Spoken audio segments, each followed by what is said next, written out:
नमस्कार, मैं हूं मधु और आप सुन रहे हैं यंगिस्तान टॉक।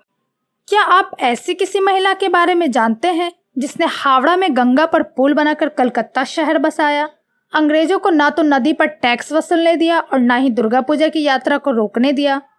प्रचलित लोक कथन के अनुसार उन्हें सपने में हिंदू देवी काली ने भवतारिणी रूप में दर्शन दिया था, जिसके बाद उन्होंने उत्तर कोलकाता में हुगली नदी के किनारे देवी भवतारिणी के भव्य मंदिर का निर्माण करवाया था, जिसे आज दक्षिणेश्वरी काली मंदिर के नाम से जाना जाता है। कलकत्ता के निवासियों के लिए गंगा स्नान की सुविधा हेतु उन्होंने केंद्रीय और उत्तर कोलकाता में हुगली के किनारे बाबू घाट, अहेरी टोला घाट और नीमताल घाट का निर्माण करवाया था, जो आज भी कलकत्ता के सबसे प्रसिद्ध और महत्वपूर्ण घाटों में से एक है।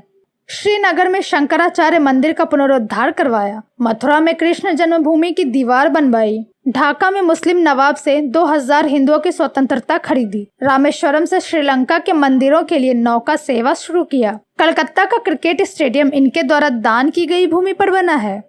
उन्होंने तीर्थ यात्रियों की सुविधा हेतु कलकत्ता से पूर्व पश्चिम की ओर स्थित सुवर्ण रेखा नदी से जगन्नाथपुरी तक एक सड़क का निर्माण करवाया, प्रेसिडेंसी कॉलेज और नेशनल लाइब्रेरी के लिए धन दिया।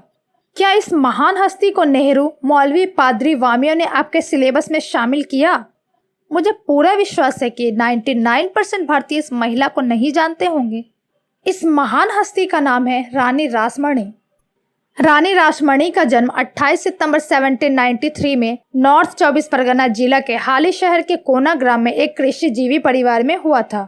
वे असामान्य सुंदरी हुआ करती थी। मात्र 11 वर्ष की आयु में उनका विवाह कोलकाता के जन बाजार के धनी जमींदार बाबू रामचंद्र दास के संग करवा दिया गया। 1836 में उनके पति की मृत्यु के पश्चात उन्होंने जमींदारी का सारा भार अपने ऊपर उठा लिया एवं अत्यंत दक्षता के साथ अपने दायित्वों का परिचालन शुरू कर दिया। वो बंगाल में नवजागरण काल के प्रसिद्ध दार्शनिक एवं धर्मगुरु स्वामी रामकृष्ण परमहंस के मुख्य पृष्ठपोषिका भी हुआ करती थी। उनका अक्सर तत्कालीन ब्रिटिश शासन के साथ टकराव हुआ करता था। रानी और ब्रिटिश सरकार के बीच भिड़ंत के किस्से जन सामान्य में काफी प्रचलित हुआ करते थे।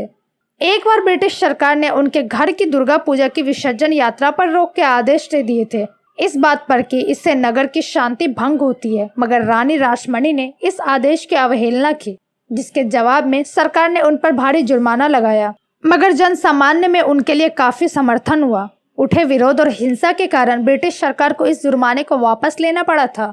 रानी रासमणी को अक्सर लोक संस्कृति में सम्मानजनक रूप से लोकमाता कहते हैं। 19 फरवरी 1861 में कलकत्ता में 67 वर्ष की आयु में रानी रासमणी का निधन हो गया। रानी रासमणी के सम्मान में कोलकाता में कई स्थानों पर उनकी प्रतिमाएं स्थापित की गई है। दक्षिणेश्वर काली मंदिर के मुख्य प्रांगण के प्रवेश द्वार पर रानी रासमणी का मंदिर है। इसके अलावा सेंट्रल कोलकाता के कर्जन पार्क, जिसमें कोलकाता, बंगाल एवं भारत के महानतम व्यक्तियों के प्रतिमाएं हैं, उसमें रानी रासमणी की भी प्रतिमा मौजूद है, जिसमें उन्हें रानी माँ के नाम से संबोधित किया गया है। इसके अलावा कोलकाता के विभिन्न क्षेत्रों में रानी रासमणी के सम्मान में अनेक सड़कों एवं अन्य सार्वजनिक स्थानों के नाम उनके नाम पर है।